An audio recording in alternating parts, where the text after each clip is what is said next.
Hey, good evening, and here comes again your five questions before you sleep. And these five questions I have picked up this time from Indian economy, and then particularly Indian economy with respect to uh, history of Indian economy as it has evolved. And if you have read economy, you have been good at reading economy of India as it has evolved. These questions will be very simple because there are some basic informations, which is what I am trying to test you here. Without wasting time, I like to get into the question and then try and see that how this statement-based questions format of the history of the evolution of Indian economy you are able to deal. The first question here on the screen, with reference to India's five-year plan, the five-year plans is still coming, even if the five-year plans are gone, irrespective. With reference to the India's five-year plan, consider the following statement. The second five-year plan focused on heavy industries development and was based on Mahalanobis model, PC Mahalanobis, Prashant Mahalanobis. Second, the third five-year plan aimed at achieving self-reliance and self-generating economy, but was significantly impacted by the Sino-Indian and Indo-Pak wars. Third, the fifth five-year plan was the first to explicitly focus on poverty eradication, Garibi Hatao as they said, and self-reliance through the promotion of import substitution. Which of the statements are correct? I think to me, my understanding as I was reading, all of them were correct. And then if I need to look at the right answer, D happens to be the right answer. All these options are correct. The second question that we have got, consider the following statement regarding the economic policies of India in the post-independence era. First, the Industrial Policy Resolution 1956 classified industries into three categories, with the state being the sole proprietor of Schedule A industries. Second, the Monopolies and Restrictive Trade Practices Act (MRTP) Act 1969 was enacted to control monopolies and curb unfair trade practices.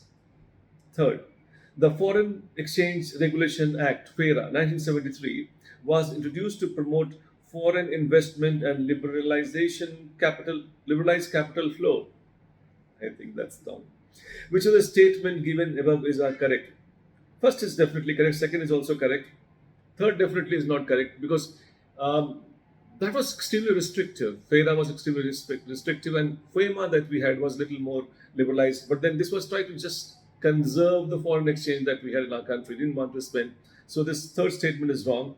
Answer will be A. 1 and 2 is correct. Let's go for the third question. With respect to the public sector undertaking PSU in India, consider the following strategies. The rationale for establishing PSU in the initial decades was to build infrastructure, reduce regional disparities, and prevent concentration of economic power. Correct? The policy of disinvestment began in the late 80s under the government of Rajiv Gandhi. Policy, no. National Investment and Infrastructure Fund (NIIF) was established to manage the proceeds from disinvestment and channel them into infrastructure projects. No, I mean this was for attracting investment actually.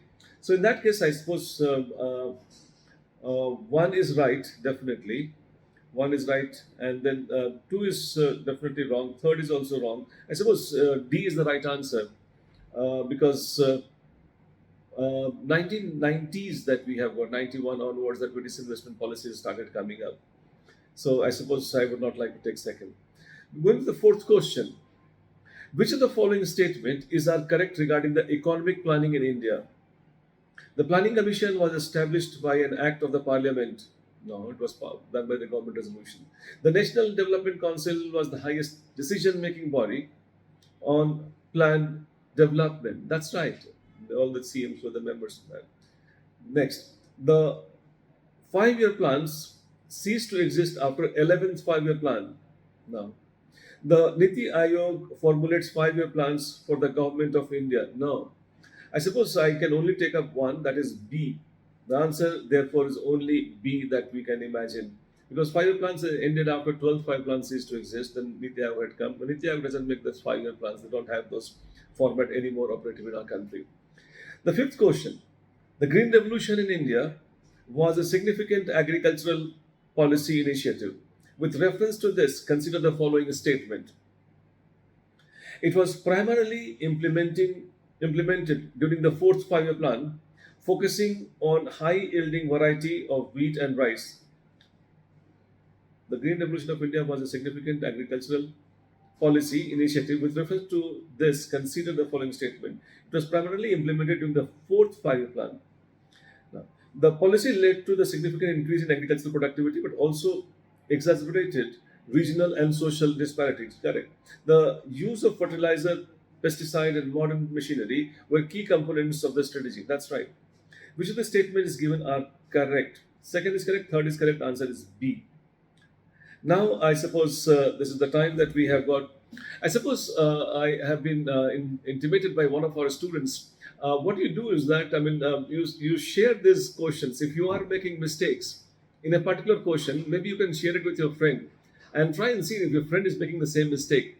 If you and your friend are making the same mistake, don't worry too much. No. I think you should be worried because there should not be any mistake. But then try and share this so that you get to know amongst your friends that how they are performing vis-a-vis these questions and how well they are prepared, so that you also get to see as to how you are performing across others. So this is one way that, and then try doing it every night. Do not miss out. Of course, Saturday, Sunday, we are having week off for this. But for 5 days, you're doing these 5 questions. I suppose they would keep you oriented towards the format of the question, like a statement-based format that we had this time. Now, I suppose I'm going to take you to the word that we learn, one word every day. I think most of the time you would learn a new word, but sometimes you can possibly be knowing all this word all this while. And the word that I have got in my list is recalcitration. We have got recalcitration or recalcitrant. Recalcitration is like somebody who is not obeying the order, not accepting the authority, and then in legal terms, that recalcitrant behavior of the culprit.